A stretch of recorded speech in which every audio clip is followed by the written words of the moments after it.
तो बच्चा लोग, लास्ट पार्ट में मैंने आपको बताया था कि भुगतान शेष क्या होता है, भुगतान शेष के घटक क्या होते हैं, साथ ही डिस्कस किया था भुगतान शेष के खाते क्या होते हैं। आज क्या डिस्कस करने वाले हैं?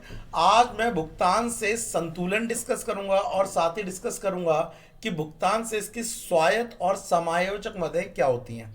तो सबसे पहले मैं डिस्कस करने वाला हूं दोबारा से एक बार कि जो हमने भुगतान शेष पढ़ा था उसके खाते कौन से होते हैं। तो सबसे पहले अगर आपको याद हो, मैंने बताया था आपको को क्या, भुगतान शेष के खाते, भुगतान शेष के खाते। अब इसको थोड़ा सा छोटा कर लेता हूँ, ज़्यादा बड़ा हो जा रहा है ये, ठीक है। भुगतान शेष के खाते में मैंने बताया था दो तरह के खाते होते हैं। एक होता है आपका कौन सा खाता? चालू खाता, ठीक है।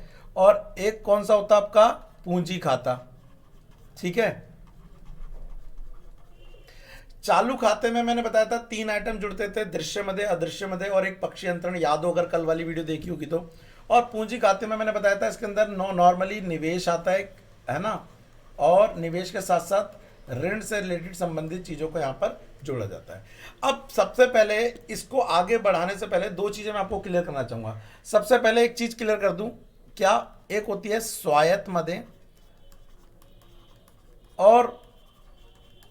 और एक होती है समायोजक मदें। समायोजक मदें, इन दोनों में क्या डिफरेंस है पहले वो क्लियर कर दूं, उसके बाद मैं आज का संतुलन डिस्कस करूंगा। सबसे पहले स्वायत्त मदें और समायोजक मदें क्या होती है वो समझिए। देखो, आपको पता है कि हम लेन देन तो कर रहे हैं, एक देश दूसरे देश के बीच क्या कर रहा है? लेन देन कर रहा है। लेकिन उन लेन देन के बीच कुछ चीजें ऐसी हैं जो लेन देन है वो समायोजक मदें कहलाएंगी, और कुछ चीजें ऐसी हैं जो ये क्या कहलाएंगी? स्वायत्त कहलाएंगी। तो कैसे होंगी, इसको एग्जाम्पल से पहले समझा दूं मैं कैसे। मान लीजिए आपकी एक शॉप है और आप चाहते हैं कि एक दिन में आपकी सेल कितनी हो? 5,000 रुपए की सेल हो जाए। आपने पूरी मेहनत के साथ उस दिन बिक्री करी, लेकिन जब मतलब लास्ट का दिन आया तो आपने देखा कि लास्ट में आपकी जो सेल हुई वो है 4,900 की, विच मीन्स कितने कम पड़ गए? 100 रुपए कम पड़ गए। तो इस केस में आपने क्या करा? आपने अपनी पूरी सेल करने के लिए प्लस 100 रुपए और उसमें ऐड कर दिए, और वो कितने हो गए? 5,000 रुपए, और दुकान से 100 रुपए का सामान ले लिया एग्जाम्पल के लिए। अब आपकी दुकान की सेल कितनी हो गई? पूरी की पूरी 5,000 रुपए की सेल हो गई। अब पॉइंट की वाली बात यह है यहां पर बच्चा लोग कि उस सेल के अंदर आप ये नोटिस करिए कि आपकी जो सेल है वो एक्चुअल में कितने की है? 4,900 की, लेकिन बाद में आपने उसकी सेल कितनी बढ़ा के कर दी? 100 रुपए और ऐड करके कर दिया। तो इसमें से कितने की सेल अपने आप की हुई है? तो जी 4,900 की सेल तो अपने आप की हुई है। जो सेल अपने आप होती है उसे बोलते हैं स्वायत्त मदें, ठीक है। और जो सेल जानबूझ के क्रिएट की जाती है उसे बोलते हैं समायोजक मदें। तो होता क्या है, जब हम भुगतान से संतुलन निकालते हैं, समझना जरा ध्यान से, पहले इसको डिफरेंस भी समझाऊंगा। हम भुगतान शेष संतुलन निकालते हैं तो याद रखना भुगतान से संतुलन हमेशा कितना आना चाहिए? 0 आना चाहिए, विच मीन्स हमारा दोनों साइड उसकी भुगतान शेष की क्या रहनी चाहिए? बराबर रहनी चाहिए। बट एक्चुअल में बराबर तो होती नहीं, या तो हमने लिया ज्यादा होता है या दिया ज्यादा होता है। लेकिन एक्चुअल में बराबर ना होने के कारण भी हम कुछ समायोजक मदें उसमें डाल देते हैं अपनी तरफ से, ताकि हमें ये दोनों साइड क्या आ जाए? इक्वल आ जाए। तो भुगतान से संतुलन निकाला कैसे जाता है ये भी बता दूं। देखो, भुगतान से संतुलन निकालने का तरीका क्या है? भुगतान से संतुलन निकालने का तरीका है, सबसे पहले तो चालू खाते का शेष जोड़ दो, चालू खाते का शेष जोड़ दो। उसके बाद इसमें पूंजी खाते का शेष जोड़ दो, जो भी आ रहा है पूंजी खाते का शेष जोड़ दो, ठीक है।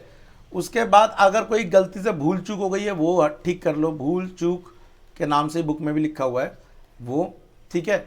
और इन तीनों का जोड़ अगर कितना आ गया?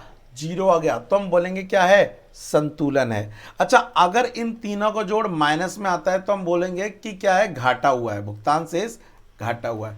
और अगर इन तीनों का जोड़ प्लस में आता है तो हम बोलेंगे इसमें क्या हुआ है? फायदा हुआ है। अब पॉइंट यह है, रियलिटी में तो या तो फायदा निकलता है या फिर घाटा निकलता है, लेकिन अकाउंटिंग सेंस में केवल बुक्स में लिखने के लिए हमेशा उसे क्या दिखाना जाता है? 0 दिखाया जाता है, इक्वल दिखाया जाता है। तो इसका मतलब मैं क्या कहना चाह रहा हूं, अगर मान लीजिए चालू खाता -300 आया है तो हमें कैसे भी पूंजीगत खाते को प्लस का 300 लाना पड़ेगा, क्योंकि भूल चूक तो कई बार होती नहीं है तो इसको छोड़ देते हैं, तो ताकि टोटल कितना आ जाए, 0 आ जाए। तो अगर मेरे से पूछें आप कि क्या सर भुगतान शेष हमेशा संतुलन में होता है, दोस्त आंसर है इसके एक्चुअल में तो नहीं रहता है, लेकिन बुक्स की डबल अकाउंटिंग स्टैंडर्ड सिस्टम या कह लो डबल एंट्री सिस्टम के अकॉर्डिंग यस इक्वल रहता है। तो उसके लिए हमें पूंजी खाते में कोई ना कोई एंट्री जानबूझ के क्रिएट करनी पड़ती है।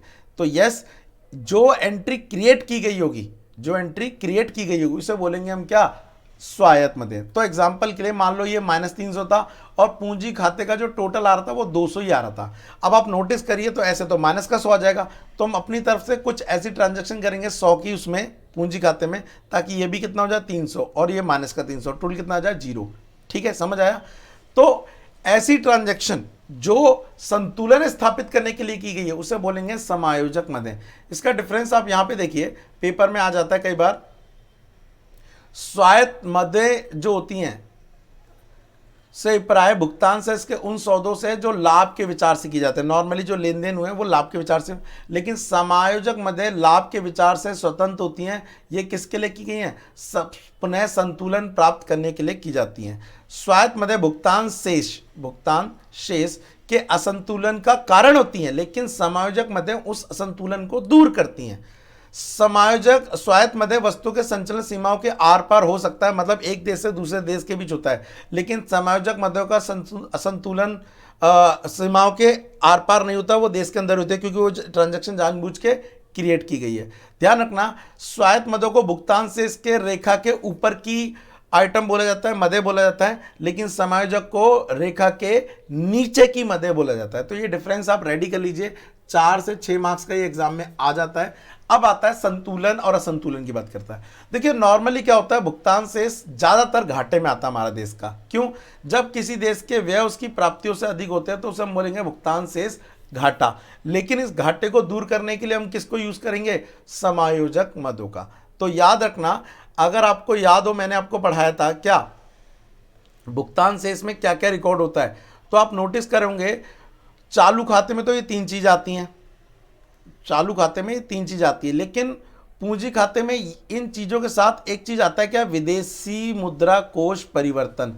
एक्चुअली होता है क्या है, जब हमें संतुलन स्थापित करना होता है ना, तो हम अपने विदेशी मुद्रा कोष में परिवर्तन लाते हैं। ठीक है, इसको घटाते हैं या बढ़ाते हैं। एक होता है हमारे पास चालू खाता, एक होता है हमारे पास पूंजी खाता। वेल मेन तो यही 2 खाते हो, लेकिन इसके अलावा एक और खाता होता है। क्या होता है? वो होता है सरकार की गुल्लक, जिसमें वो पैसा डालती है। अगर यहाँ से पॉजिटिव रहा है तो इसमें पैसा डाल दिया जाता है, और अगर यहाँ पे नेगेटिव रहा है तो इससे पैसा निकाल लिया जाता है। ठीक है, इसको क्या बोलते हैं बताता हूँ जरा। यही क्वेश्चन यहाँ पर पेपर में 1 नंबर का आ सकता है। इसको किस नाम से जाना जाता है, याद रखना, दिखाता हूँ कहाँ पे ये क्वेश्चन। ये रहा, कहाँ गया,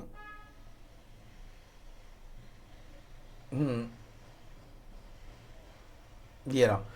ऑफिशियल रिजर्व से आप क्या समझते हैं, इसे भुगतान शेष खाते में कैसे सम्मिलित किया जाता है? देखो, रिजर्व बैंक विदेशी विनिमय कोष में परिवर्तन आधिकारिक आरक्षित लेन देन कहते हैं। नॉर्मली जहां पे जितना भी विदेशों से पैसा आ रहा जा रहा है उसको जितना भी जहां पे रखा जाता है उसे बोलते हैं ऑफिशियल रिजर्व। ठीक है, समुचित कोष के नाम से इसे बोला जाता है, शायद हिंदी में समुचित शेष के नाम से। ठीक है, रिजर्व बैंक द्वारा विदेशी मुद्रा कोष में वृद्धि और कमी को पूंजी खाते में किया जाता है। अगर हमारे पास पैसा मान लो देना है तो पूंजी खाते से निकाल दिया जाएगा, और लेना है तो उसमें से डाल दिया जाएगा। विदेशी मुद्रा भंडार में किसी भी एक भी कभी क्रेडिट पक्ष में तथा विदेशी मुद्रा भंडार में वृद्धि डेबिट पक्ष में दर्ज की जाती है। मतलब आएगा तो कहाँ डाला जाएगा, जाएगा तो कहाँ डाला जाएगा। तो नॉर्मली खाते हो गए 2, कौन से, चालू और पूंजी। लेकिन अगर उनसे कुछ पैसा बन रहा है तो वो कहाँ डाला जाएगा, ऑफिशियल रिजर्व अकाउंट में। तो अगर मैं बोलूँ अगर हमारा इस साल भुगतान से सकारात्मक रहा तो इसमें पैसा डाल दिया जाएगा, और अगर हमारा भुगतान से नकारात्मक रहा तो उससे निकाल दिया जाएगा। और नॉर्मली वो उसका यूज क्या किया जाएगा, वो पैसे को रिकॉर्ड पूंजी खाते में किया जाता है। ठीक है, सो ये याद रखने वाली बात है यहाँ पर। अदरवाइज इस चैप्टर से यही क्वेश्चन है मेरे हिसाब से। जो सबसे ज़्यादा इंपॉर्टेंट क्वेश्चन है वो ये है, कौन सा, स्वायत्त मदों और समायोजक मदों में अंतर। प्लीज़ इसको एक बार नोट कर लो। छोटा करना चाहो तो मैं इसको छोटा कर दूं थोड़ा सा, ताकि तुम अच्छे से इसका स्क्रीनशॉट ले सको। ये वाला क्वेश्चन रेडी कर लो, ये सबसे ज़्यादा इंपॉर्टेंट है। बाकी भुगतान से चैप्टर में लगभग मेरे हिसाब से यही टॉपिक बचे हुए हैं, इससे ज़्यादा नहीं बचे हुए हैं। अगर आप चाहते हैं इसकी पीडीएफ आपके पास हो तो नीचे डिस्क्रिप्शन में लिंक दिया हुआ है टेलीग्राम का, वहां पर मैंने लिंक डाल दिया है, वहां से आप इसकी पीडीएफ को क्या कर सकते हैं, डाउनलोड कर सकते हैं जाके। ठीक है, तो मेरे हिसाब से इस टॉपिक को और रेडी कर लो और आपका भुगतान से चैप्टर रेडी हो जाएगा। तब तक के लिए थैंक यू।